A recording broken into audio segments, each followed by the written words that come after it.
নমস্কার আমার প্রিয় বন্ধুরা, কেমন আছো তোমরা? সবাই ভালো আছো, সুস্থ আছো? আমরাও ভালো আছি। আর আমার চ্যানেলে সবাইকে স্বাগত আর অনেক অনেক ভালোবাসা জানিয়ে ব্লগটা শুরু করছি। তো যারা আমার ভিডিওটা দেখছো তাদেরকে তো অসংখ্য অসংখ্য ধন্যবাদ, যারা কমেন্টস করছো তাদেরকে অসংখ্য অসংখ্য ধন্যবাদ, যারা চ্যানেলটা আমার সাবস্ক্রাইব করে দিয়েছো তাদেরকে অসংখ্য অসংখ্য ধন্যবাদ। আর যারা এখনও চ্যানেলটি সাবস্ক্রাইব করো নাই, তো বন্ধুরা প্লিজ ঝটপট চ্যানেলটাকে সাবস্ক্রাইব করে দাও, করে দিয়ে বেল আইকনটি প্রেস করে দাও, নাহলে কিন্তু নোটিফিকেশান যাবে না। তো বন্ধুরা দেখতে পাচ্ছ আমি কিন্তু একদম সকাল সকাল শুরু করে দিলাম ব্লগটাকে। তো সবার প্রথমেও আজকে বিছানাটাকে তুলে নিচ্ছে, বনমশাই তুলেছিল, যাই হোক আমি ব্রাশ টাশ করে বাসি নাইটি পাল্টে একদম চলে এসেছি। তো বিছানাটাকে তুলে নিচ্ছি, তুলে নিয়ে তারপরে চলে যাব রান্নাঘরের কাজটা করতে। তো বিছানাটা না তুললে কি আর ভালো লাগে বলো তো বন্ধুরা? তো সেই জন্য পুকুন খেলছে, পুকুনকে আর রোজ দিনকার বলো তো একই কাজ বলো, আমাদের গৃহিণীদের এই হচ্ছে একটা জ্বালা বলো, মনে হয় যেন ইচ্ছে হয় যেন অন্যরকম অন্যভাবে শুরু করি আজকের দিনটা। কি করব বলো, আমাদেরকে তো এটাই করতে হবে রোজ দিনকার, যেহেতু আমরা গৃহিণী, ঘরের হাউস ওয়াইফ মানে হাউস ওয়াইফ, তো আমাদেরকে তো এভাবেই করতে হবে বলো। সকালবেলা উঠবো, মুখ ধুবো, ব্রাশ করবো, জামা কাপড় পাল্টে দেবো, পুকুনকে এই যে মানে বাচ্চা কাচ্চা যার থাকবে তো সব কিছু এগুলোই করে নেবে। তো সব দিন রোজ দিনকার হচ্ছে এই কাজকর্ম আমাদের তো করতেই হবে, কিছু করার নেই। তো যারা ধরো বাইরে কাজ করে তাদের ব্যাপারটা অন্যরকম, তাদেরটা অন্যরকমভাবে শুরু হয় আর আমাদেরটাই অন্যরকমভাবে শুরু হয়। হ্যাঁ, কিছু করার নেই, যে যেরকম তার সেরকমভাবেই করতে হবে। তো বন্ধুরা দেখতে পাচ্ছ চলে এসেছি কিন্তু আমি রান্নাঘরে পুপুনের জন্য রুটি বানাতেও। দেখতে পাচ্ছ আজকে কিন্তু অনেক আটা দিয়েছি, কেন বলো তো, আজকের আটা মাখাটা রুটির মানে আটা মাখাটা না একটু নরম হয়ে গেছে। তো ভাবলাম ঠিক আছে একটু আটা বেশি দিলেই তো ঠিক হয়ে যাবে, এতে ক্ষতি কি বলো? ক্ষতি তো কিচ্ছু হবে না, সব খেয়েই নেওয়া যাবে, ফেলে তো আর দেওয়া যাবে না বলো। রুটি কিন্তু ছিঁড়ে মিড়ে সে আমরা পেটেই দিই, কিন্তু ম্যাপ হলো কিসের সেটা দেখা দেবে না, কিন্তু যতক্ষণ না সুন্দর হচ্ছে দেখতে ভালো লাগে না। অথচ কিন্তু আমরা দুমড়ে মুচড়ে চটকেই খাবো জিনিসটা, অথচ দেখো তার সুন্দর না হলে ভালো লাগে না। আগে বলে না দর্শন ভালো না হলে কি আর খেতে ভালো লাগে? এই হচ্ছে কথা, খেয়ে গুণ বিচারটা পরে, আগে তো দেখতে হবে কেমন হলো। তো যাই হোক বন্ধুরা দেখতে পাচ্ছ কিন্তু আমার একটা যে বাজে অভ্যাস, সেই বাজে অভ্যাসটা চলছেই এখনও পর্যন্ত, যে মোছামুছির কাজটা একদমই ভালো। দেখো পরিষ্কার কাজ না করলে কি ভালো লাগে? দেখতে পাচ্ছ কি সুন্দর লাগছে, আর আটা পড়ে থাকতো, এর মধ্যে আমি রুটি ভাজতে থাকতাম, এটা কি ভালো লাগতো? একদমই নয়। তো পরিষ্কার পরিচ্ছন্নভাবে কাজ করো, তো দেখতেও ভালো লাগবে, একদম পরিষ্কার লাগবে, সব দিক থেকেই ভালো সেভ আর কি। তো আমিও কিন্তু এভাবেই করি। হ্যাঁ, ভিডিও করছি বলে যে করছি তা নয়, যে যেটা যার ধারা যেটা সেটা কিন্তু সেভাবেই করবে।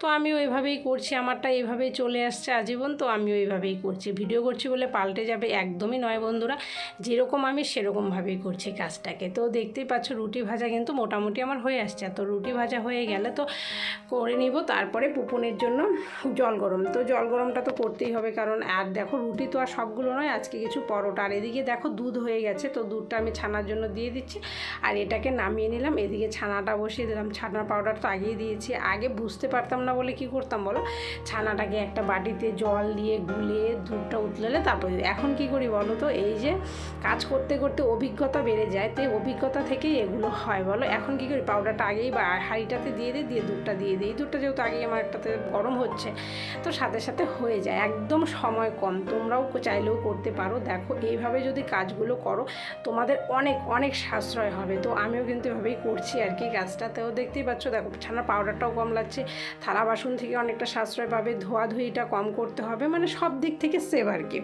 তো এভাবেই করছি।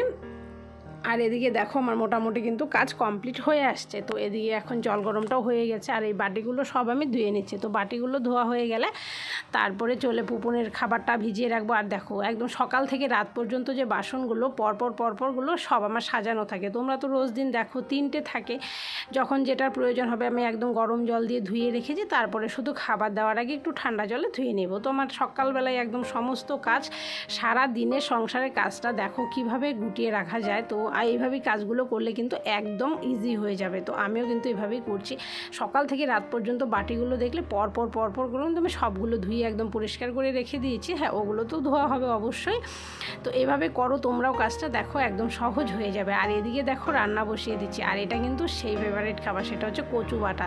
কতগুলো ছিল দেখলে, কতটুকু হয়ে গেল। তো এদিকে কচু বাটা, ঢেঁকি শাকের চচ্চড়ি, ঢেঁকি শাক, মানে অনেক কিছু আর কি। আর এদিকে হচ্ছে পুপুনের জন্য মাগুর মাছ, আজকে কিন্তু শিং মাছ নয়, একদমই উল্টো আর কি বলতে পারো। আর এই যে দেখো রান্না হয়ে গেছে পুপুনে, মোটামুটি অনেক রান্নাই আমার কমপ্লিট হয়ে গেছে। আজকে পুরো রান্নাটাই কিন্তু আমিই করলাম বলতে পারো, মানে এগুলো দিয়ে আজকের আমাদের দুপুরের খাবার দাবার হবে।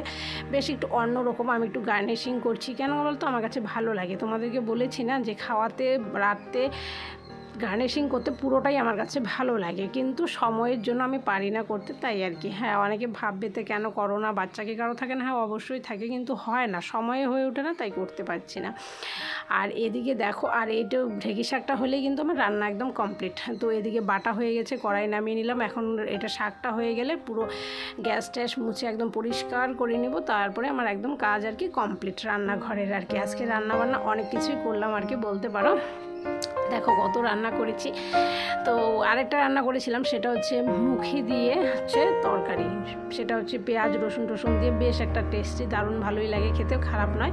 তো এদিকে দেখতে পাচ্ছ, এদিকে কাজ করছি, এদিকে মোছামুছি, তবু কিন্তু গ্যাস মুছবো, তবু দেখো এই যে একটা অভ্যেস সেটা চলছে। আর এই যে দেখো রান্না হয়ে গেছে আজকে, তোমাদেরকে তো বলেই দিয়েছি আজকে দুপুরের মেনুতে কী কী আছে। পুরো রান্নাটা কিন্তু আমি কমপ্লিট করলাম আজকে একদম পুরোটাই। হ্যাঁ অল্প অল্প হবে যদিও বা, তবু থাকতো, বললাম তো, এই হচ্ছে কথা। ঘরের বউরা কাজ করবে তাকে হয় না বলো? হ্যাঁ এই হচ্ছে ব্যাপারটা। তো আমার এদিকে দেখতেই পাচ্ছ রান্না বান্না কমপ্লিট হয়ে গেছে। তো এখন হয়ে গেলে এই গ্যাসটা মুছে নিচ্ছি, গ্যাসটা মোছা হয়ে গেলে পুকুরের জন্য ভাতটা বসিয়ে দেবো। ভাতটা না বসালে কী হবে, দেরি হয়ে যাবে, এমনিতে অনেকটা লেট হয়ে গেছে। তারপরে চলে আসলাম বিকেলবেলা আর এই যে ফেসবুকের জন্য এগুলো করতে। তো বন্ধুরা আজকের ব্লগটা এই পর্যন্ত, সবাই ভালো থেকো, সুস্থ থেকো, কালকে আবার আসছে আরেকটা নতুন ব্লগ নিয়ে।